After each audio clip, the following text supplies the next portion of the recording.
entered the biggest jiu-jitsu tournament in Seattle.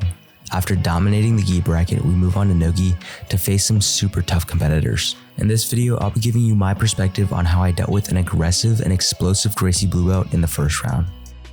So recently, I've been loving this 2-on-1 dummy sweep. The basic idea is to collect a 2-on-1 off the collar tie. Then, as I sit to guard, my opponent instinctually pulls back, allowing me to dummy sweep and wrestle up.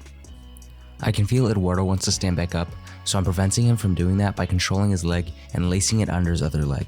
Notice that shoulder post I'm using to force him back down as he tries to explode back up as well. Eventually, the ref will call us back to the center, where Eduardo once again tries to stand up, but I stuff it by keeping control of his leg, and then I'll try to leg drag off of his inversion. As he falls into a supine style of guard, I'll weave his leg configuration and headquarters and dive on a blast cut. I made the mistake of cutting all the way through without pinning his bottom leg, and because of that, he was able to throw me off. Later in the tournament, I'll fix this mistake. However, because of this, Eduardo forces me into single leg X, and now I'm forced to defend the ankle lock.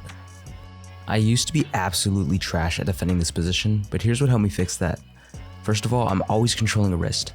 As they bridge, I never fall sideways, I just fall backwards, and this will prevent my knee from turning out and won't allow them to get a good grip over my ankle. Another super important tip is always keep their feet off your hips. This will pretty much entirely shut down their leg attacks. Something a little more advanced I use is leg pommeling and back stepping out. Eduardo actually does a great job at posting on my leg and dragging me back in, but fortunately I'm in a lot better position to start driving my knee down to the mat and canceling his ankle lock attack. And one of the reasons is because he has no feet on my hips, so he has nothing to push me away, and with this grip on his head, I'm able to start driving my knee and escaping the ankle lock. My next goal is to pass his guard, but there's a problem. If you look at his inside knee, you'll see that it's slightly pointed to my left leg and pointed inward. However, this demonstrates how dynamic jiu-jitsu can be. First, I'm avoiding Eduardo getting dominant grips while also managing my posture, making sure the butterfly hook isn't posing too much of a threat. Then right there, everything about that position changed. Eduardo's hip shifts centimeters into the middle, and with the release of my left foot, I rip his legs open and cut through. Unfortunately, he kept the momentum and scramble up, and he's able to get back up to his feet and latch into a single leg. From here, I transition to a front headlock to try to break the grip on my leg and pull him back down on the bottom. He tripods to regain his base, so I use a Darce setup to flip him over, but he escapes quickly and starts chaining passes together, almost passing my guard. What's saving me here is constantly replacing space with my legs. Every time Eduardo wins the space closer towards my chest, I'm pushing him and re-attacking that space with my legs, and this is what allowed me to retain my guard. I'll manage to recover to close guard and attempt my sunsetter triangle.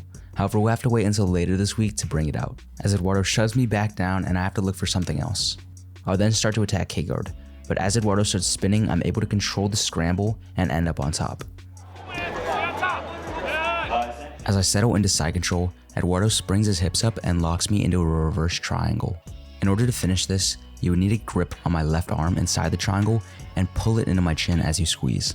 However, because he doesn't have that, I'm able to easily resist it and eventually break free. Coming up under Gabriel, I prefer to hold north-south over side control, so I put a wedge in with my left arm on his hip and start rotating towards his head. I hold north-south for a short period of time to catch my breath, then I'll scoop under his arm and begin to attack an armbar. Eduardo starts bridging up into me, eventually bridging up onto his shoulders and getting up to his feet. However, because I kept my hips clamped against his shoulder, I was able to maintain connection to the arm. I'll really start solidifying the lock as I bend the arm across my hip, forcing Eduardo to barrel roll over. I'll land knees pointing towards him, but it's a lot easier to finish with knees pointing away. So I lock a Kimura grip to maintain control and readjust my leg configuration. As Eduardo bridges and turns into me, I'll pendulum my hips, taking him down once again and really start to crank on his arm. He proves to have one hell of a heart as he takes through the sub, eventually escaping. However, now bloodthirsty, I grab what I can and launch right back onto the arm, this time forcing him to tap. With round 1 now over, I still have 3 more matches to go to get that gold medal, so stick around to see how I deal with these tough opponents and make my way to the finals.